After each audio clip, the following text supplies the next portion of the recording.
Королевство Франция, 1349 год. Страна зажата в клещи. С одной стороны бушует кровопролитная война за престол, с другой же смерть. Черная смерть. Чума уверенным шагом идет по всей Франции, пока не достигает дворянского рода Дерун, у которого и без того хватает проблем. Ну а с вами канал Центр Сити, меня зовут Андрей Дубровский, и сейчас мы погрузимся в атмосферу смерти, голода и нескончаемого ужаса. Добро пожаловать в Plague Tale: Innocence. Сюжет рассказывает о девушке по имени Амица и ее младшем брате Хьюго, которого в нашем переводе почему-то окрестили Гуго. В одночасье они оба потеряли все – статус, репутацию и, самое главное, семью. Таинственные инквизиторы по какой-то причине охотятся за Хьюго, и лишь его сестра может обеспечить его безопасность. Вместе им предстоит проделать огромный путь. Вот так можно описать сюжет без спойлеров. Игра не торопится раскрывать вам карты, но интригу держит до конца. Впрочем, как и напряжение. Амица и Хьюго фактически изгои, которым нигде не рады. Придется применить все свои навыки и смекалку, чтобы не попасть на костер или в лапы инквизиторам. Разработчикам из Asobo Studio отлично удалось передать атмосферу той эпохи. Повсюду героев преследует абсолютная безнадега и горы трупов, что местами действительно вызывает омерзение в хорошем смысле.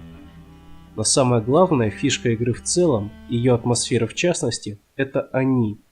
Миллионы обезумевших голодных крыс, способных за несколько секунд сожрать взрослого человека. Единственное спасение от них – это свет. Крысы боятся света и огня. За счет данного факта разработчики придумали пускай и несложные, но довольно интересные и изобретательные головоломки со светом. Вообще головой приходится думать довольно часто. Под нашим управлением хрупкая девушка и маленький ребенок, а это значит, что в открытой конфронтации у героев нет ни шанса на выживание. Большую часть геймплея составляет стелс. В ход идут горшки, кидание камней, различные бомбы и прочие инструменты, которыми по ходу игры пополняется наш арсенал, что делает геймплей не таким однообразным, каким он мог бы быть. Приходится прятаться в самых разных местах, проходить буквально под носом у стражников, а зачастую и вовсе убивать их. Амица не боится испачкать руки в крови, хоть и иногда жалуется, что это неправильно. Впрочем, тут довольно интересная штука выходит.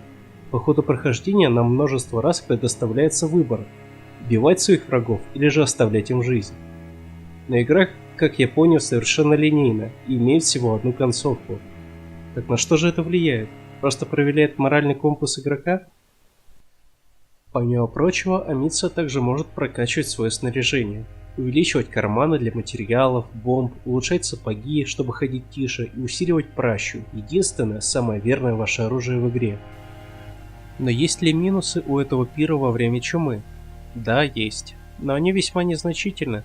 Главная моя претензия отсылается к переводу на русский язык. Видимо, кто-то из переводчиков посчитал, что нашему игроку будет гораздо приятнее слышать русские и старославянские имена в средневековой-то Франции. Отсюда и Гуго, который был Хьюго, и отец Томас, который у нас превратился в отца Фому, и Лукас, который теперь Лука. Это не сильно портит впечатление, но все равно начинаешь немного путаться. Вторая претензия – это анимация. Она довольно топорная и неуклюжая, хоть и пытались сделать хорошо. Честно сказать, я этого и не заметил, пока мне не сказали. В остальном больше минусов я не увидел. Даже ни одного бага не случилось, что в наше время весьма и весьма удивляет. Так что же в итоге? Plague Tale – это очень хорошее и качественное погружение в те времена. Конечно, игра не претендует на историческую достоверность, ближе к концу прохождения вы поймете почему. Она во многом похожа на The Last of Us, и притом взяла от него самое лучшее. Сюжет здесь довольно продолжительный, но притом очень интересный и логичный. Правда, цена за игру на данный момент 1500 рублей, что для такого проекта все же довольно много. Кстати, ребенок здесь совсем не раздражает и практически не нуждается в помощи. Разве не прелесть? А вам понравилась игра?